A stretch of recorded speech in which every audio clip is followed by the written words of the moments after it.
오늘은 앞서 예고해드린 대로 시장 이야기도 할 거고요. 실적에 빗대서 볼만한 섹터 종목은 무엇인지 체크하도록 할게요. 오늘 유니스토리 자산운용의 김장열 본부장 모셨습니다. 어서 오세요. 네, 안녕하세요. 반갑습니다. 네, 반갑습니다. 자, 이렇게 정기적으로 나와주셔서 시장을 정리해 주셔서 도움을 저도 받고 많은 시청자분들이 받고 계시지 않나 싶습니다. 오늘 저희가 또 할 이야기 중요하잖아요. 네네, 그렇죠. 주제부터 화면으로 확인해 보겠습니다. 오늘의 주제는요. 침체에도 웃고 있는 실적주 이야기입니다. 역시 실적 잘 나오면 뭐 시장이 좋든 안 좋든 부각될 수밖에 없는 게 실적주인데 일단 이 종목 보기 전에 네네. 시장 큰 그림부터 체크를 네, 해보겠습니다. 그렇죠. 요즘 시장 이슈, 변수 어떤 것들이 있나요? 그 이제 미국에서 지난주에 네. FOMC에서 금리 이제 인상하고 그다음에 또 고용 지표가 상당히 좋게 나왔잖아요. 맞아요. 그러니까 원래는 고용 지표가 좋게 나오면은 금리 인상한다 이렇게 봤는데 그게 아니고 그 전에 이 금리 인상은 멈출 것처럼 약간 그렇게 착각하게 해놓고 그다음에 고용 지표가 잘 나오다 보니까 이게 골디락스가 되는 거 아니냐. 나쁜 뜻의 골디락스가 아니고 내려가지 않으면서 잘 버티는 네. 그렇죠. 예.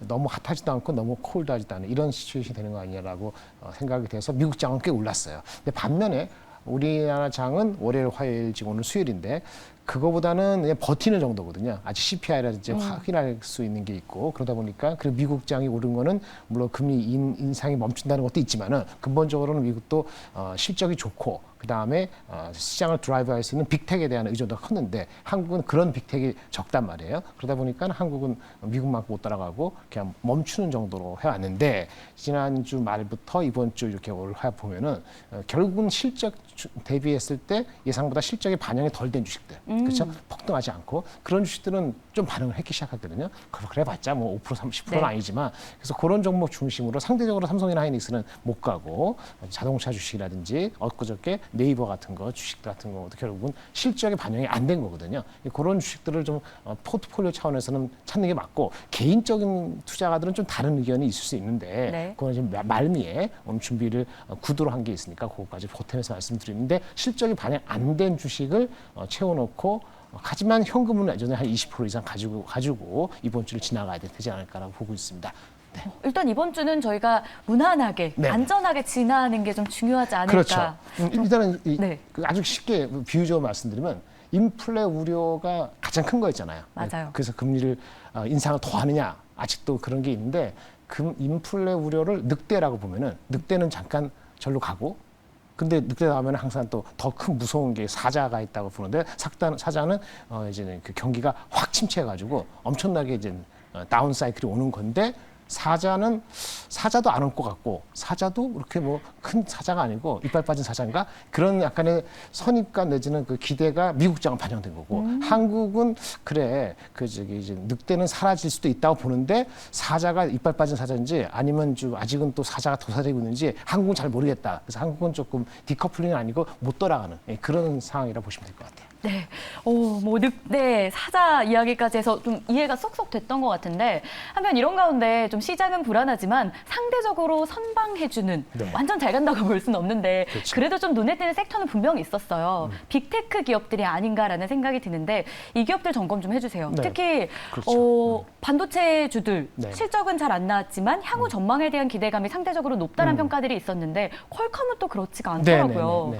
좀 정리 한번 부탁드릴게요. 일단 안 좋은 것부터 하면 퀄컴은 가장 안 좋았어요. 퀄컴은 휴대폰에 들어가는 칩이죠. 네. 칩 만드는 회사고 우리도 삼성전자의 휴대폰은 그쵸. 갤럭시도 사용하지 않습니까? 따라서 삼성전자라든지 하이닉스라든지 이런 반도체의 수요를 볼 수 있는 건데 가이던스도 안 좋았고 실적도 안 좋았어요.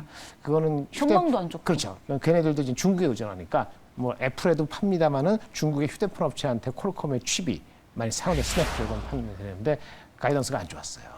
그리고 말 한마디가 중국의 리오프닝 효과는 가시성이 아직 떨어진다. 그래서 주가가 비실비실 하거든요. 네. 근데 그거 영향을 삼성전자 하이닉스는 반도체 수요의 30%, 35%가 휴대폰이거든요. 그래서 그 영향을 받는 거라고 보시면 되겠고요.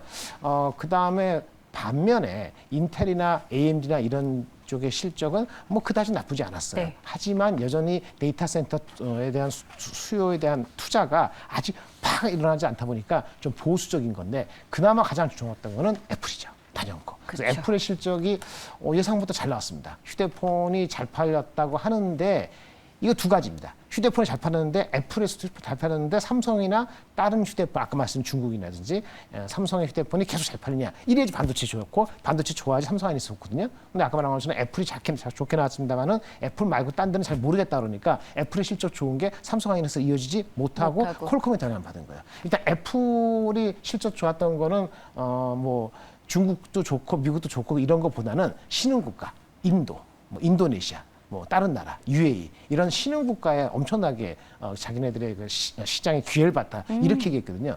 그리고 걔네는 서비스 산업도 좋고 애플이 마진이 GP 마진이 한 44% 나오는데 제품 마진은 36% 정도고 서비스 각종 앱 같은 거 이 서비스 마진이 한 70% 되거든요.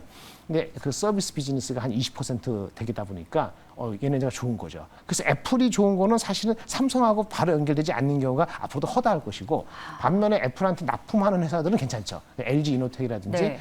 BH가 반응을 했는데 전체 시장을 연결시키는 좀 역부족이어서 안타깝지만 우리는 중국의 리오프닝과 삼성이 계속 잘 팔리고 데이터 센터가 투자를 해야 되는데 빅텍이 좋긴 하지만 미국의 빅텍 업체들이 투자를 재개하는 거는 지금보다는 나우보다는 연말 이런 식으로 보기 때문에 지금 갭이 아직은 있는 상태라고 그렇게 보시는 게 맞을 것 같습니다. 애플은 희망을, 퀄컴은 주의를이라고 또 자막에도 나갔는데요. 네. 무슨 말씀인지 와닿는 이런 상황에서 네. 어쨌든 지금 경기가 안 좋으니까 전반적으로 좀 부진한 흐름이었다라고 정리할 수밖에 없잖아요. 경기 하강 구간에서도 주식이 상승한 적이 있긴 합니다. 그렇죠. 이 부분도 함께 설명을 해주시면요. 사실은 그 어느 한 증권사, 네. 신한증권사에서 4월 말에 낸 리포트인데 잘 적었어요. 예, 이게 되게. 그 미국의 S&P 500을 기준으로 한 것 같은데 과거 뭐 1970년도부터 지금까지 네. 근데 여러분들 다 1970년도 기억 못하잖아요. 저도 기억 못하고 뭐 사례가 5-6번 있었는데 경기가 하강하는 게 그 경기 선행 지수가 완전히 돌아서기 전에는 주식시장이 보통 다 하강합니다. 그게 85%예요. 근데 한 15%의 확률로서는 길지는 않습니다만 1년에서 2년 또는 2년 반 정도, 한 1년 반 정도는 경기가 하강 사이클에 여전히 있음에도 불구하고 주시장이 강했던 적이 한 4-5번 있었거든요. 그게 공통점과 다른 점이 있었어요. 한번 자막을 한번 보시면은 네. 그게 이제 70년도 후반에 한 번 있었는데 그때는 IBM PC가 처음 나올 때예요. 예, 우리는 반도체 그때 없었죠. 그때는 미국의 인텔이 D램에서 1등이었고 그다음에 일본이 조금 시작할 때였어요. 우리는 관계 없었죠. 그렇죠? 그러니까 PC 혁명이 나니까 주가가 올랐고 그 당시는 유가가 엄청 올라갈 때니까 석유 사태 그 중동 사태 직후니까 유가 에너지 주가 올라갔어요. 그러니까 경기는 하강인데 PC 혁명하고 에너지 주식이 오른 거고. 그건 좀 먼 얘기죠. 좀 가까이 돌아올게요. 네. 2006년에서 2007년 그때가 우리 좋았을 때요. 무슨 뭐 엄청 무슨 한국 어느 특정 회사에 무슨 펀드 팔리고 이럴 때가 2006년 7년도인데 그때는 경기가 하강해요. 근데 뭐냐? 중국이 수요가 좋았어요. 그래서 우리가 차화정 나고 갈 때, 네. 그렇죠? 삼성전자 안 좋을 때죠. 그 당시에도 결국은 중국 수요가 좋았어요. 그렇죠? 그럼 볼 수 있죠. 아, PC 무슨 IT가 잘 나가구나. 중국이 받쳐주면은 경기 사이클하고 좀 엇갈리게 될 수 있구나라고 볼 수 있고 최근에 10년 전에 2011년에 그때 유럽에서 재정 위기 사태 났을 때 미국도 신용 등급 냈을 때가 있는데 그 당시도 2011년에 애플이 아이폰 나오고 얼마 안 됐었잖아요. 네. 아이폰을 위시로 해가지고 애플이 완전히 빅테크 중심으로 랠리를 할 때예요. 또 빅테크 나오죠. 그리고 가장 최근에 19년에도 사실은 경기 사이클은 안 좋았습니다. 우리 코로나 직전에도 안 좋았는데 장이 좋았어요. 네. 그 뭐냐? 미국이 연준이 이런 말을 하는데 약간 쫄았어요. 경기가 계속 나쁠 것 같으니까 미리 금리를 선행성으로 보험성으로 그렇게 내릴까 원칙적으로는 안 내려도 될 것 같은데 보험성 금리 인하를 한 거예요. 네. 지금 만약에 금리를 올해 연말 이전에 미국에서 금리를 인하하는 게 현실화된다면은 아마 미국이 굉장히 위기를 직면해서 어쩔 수 없이 닥쳐서 할까요? 아니면 그걸 예견해가지고 어쩔 수 없이 밀려서 금리 인하를 보험성으로 할까요? 그런 가능성이 엿보일 수 있는 거죠. 따라서 주식시장은 과거처럼 빅테크가 또는 혁명적이거나 아니면 새로운 게 와우하는 제품이나 우리 챗GPT도 하듯이 네. 그것이 좀 더 구체화되거나 아니면 너무 그 경기가 안 좋을 것 같다는 거 하면 선행성으로 보험성으로 금리를 인하하는 조치를 취한다면 둘 중에 하나.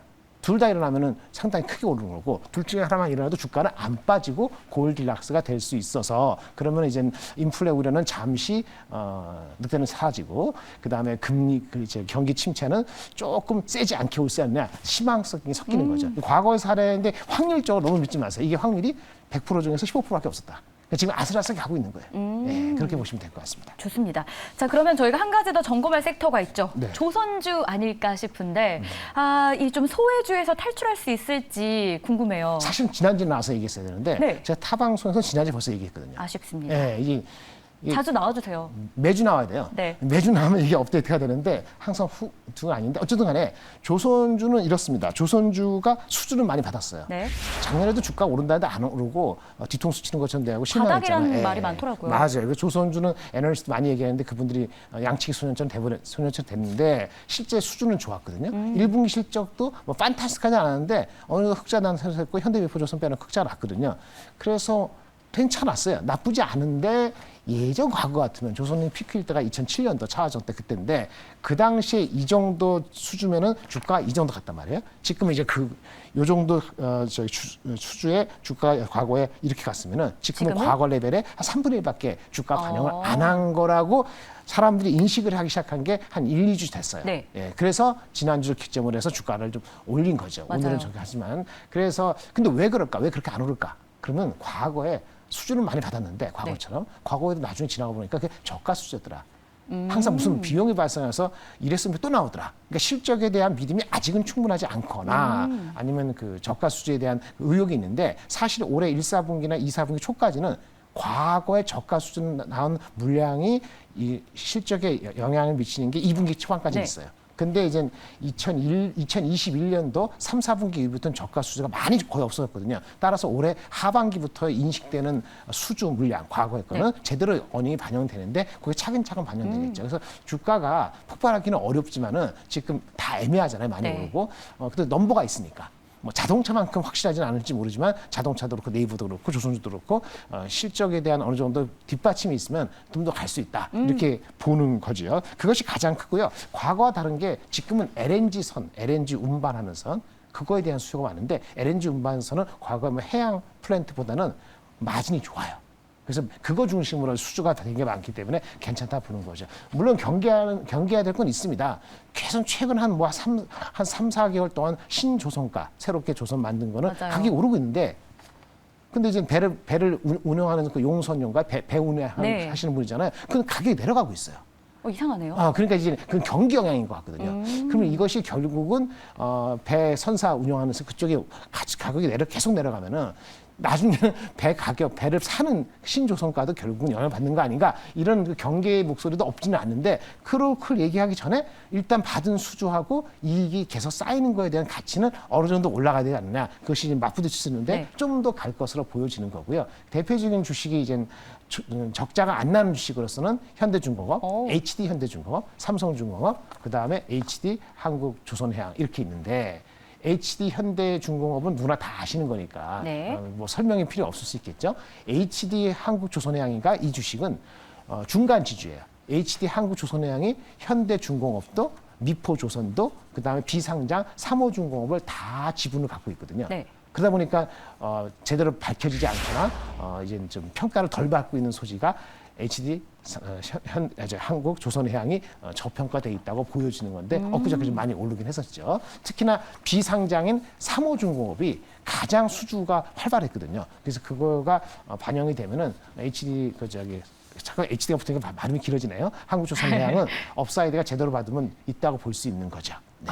그러면은 저희가 이 중에서 좀 눈여겨볼 만한 종목을 꼽아본다면 그 선택해 주실 수 있을까요? 그러니까 지금 오더를 많이 받은 거로 하려면은 HD 한국조선해양이 더 좋아요. 왜냐면은 아까 말한 그러니까 현재 상황만 봤을 때. 그렇죠. 삼호중공업이 오더를 많이 받았죠, 주문을. 그런데 현대 삼호중공업 비상장회사가 만약에 오더를 더 받는데 좀 도크가 꽉 차고 그러면 수주가 좀 다 챙길 수 없잖아요. 그러면 이제 어떻게 보면 나중에는 현대중공업으로 오더가 갈 소지도 있기 때문에 미반영된 것까지 예견한다면 현대중공업이 좀 더 안정적으로 갈 수도 있는 여지가 있는 거죠. 둘 다 괜찮은데 둘 다 가져갈 수는 없으니까 성향에 따라 갖고 선택을 하시면 될 것 같고요. 일단은 그 신조선가가 꺾이기 전까지는 그래도 유지할 수 있지 않을까 생각이 듭니다. 물론 전체 장에서 그 실적이 반영이 덜 된 주식이나 아니면 그것이 제대로 이번에 실적 나오면서 2분기 기대되는 그런 기대 흐름으로 봤을 때는 자동차나 네이버 같은 주식이 조선주보다는 조금 더 편하다고 사람들이 느끼실 거고 그것이 주가에 좀 더 반영될 여지는 있어요. 그래서 시계를 좀 더 좀 길게 가져가시되 신조선가만 와치하면서 가신다면은 조선도 괜찮은 종목 중에 하나다 이렇게 말씀을 드리겠고요. 제가 앞전 말씀드린 것처럼 구도로 말씀드린 종목이잖아요. 네. 삼성전자 하이닉스는 지금 감산 효과가 아직 안 나타나고 그쵸? 있어요. 그래서 감산 효과가 안 나타나서 한번 빠질 염려도 있는데 그거는 6월달에 분기점이에요. 6월달까지 현물 가격이 움직이지 않으면 이슈가 있는 거고 그동안 뭐 어떤 주식을 해야 되냐? 삼성전자 감산 여부하고 무관하거나 별 영향이 없는 중소 장비업체나 소재업체가 있어요. 소재업체 두 가지만 말씀드릴게요. SNS텍. SNS텍. SNS텍하고 기업입니다. 네. SNS텍이라고 해서 반도체는 만들 때 가장 중요한 공정이 사진 찍는 공정인데 네. 사진 찍을 때 필름에다 하는 마스크가 있거든요. 마스크가 50억이에요. 마스크를 보호해야 하는 보호막. 펠리클이라는 게 4천만 원짜리 있는데 이거를 처음으로 국산화해서 삼성에 들어가려고 직전인데 그 기대를 어느 정도 다녀 주가 많이 올랐는데 네. 그 포텐셜이 워낙 크기 때문에 아직도 갈림이 있다는 거고 아까 사진 찍을 때 또 감광액이라고 이러는데 그 일본의 그 감광액 회사들을 대체하는 국산화 이슈인데 실적이 잘 나왔어요. 근데 일본하고 우리가 지금 친해진다 그러니까 국산화 잘 안 되는 거 아니냐 떨어진 주식이는데 동진 세미캠이라고 있습니다. 이 주식 이 정도 주가면은 접근해 볼 수 있다. 요거는 삼성전자의 감산이 전혀 영향을 미치지 않은 건 아니지만 그 임팩트는 상당히 작기 때문에 일반적인 소부장주하고 좀 다르다 이렇게 네. 말씀드리겠습니다. 동진세미캔, SNS텍까지 확인을 해봤습니다. 지금까지 유니스토리 자산운용의 김장열 본부장이었습니다. 고맙습니다. 네, 감사합니다. 네, 저희는 내일 이 시간에 다시 찾아올게요. 시청해주신 여러분 고맙습니다.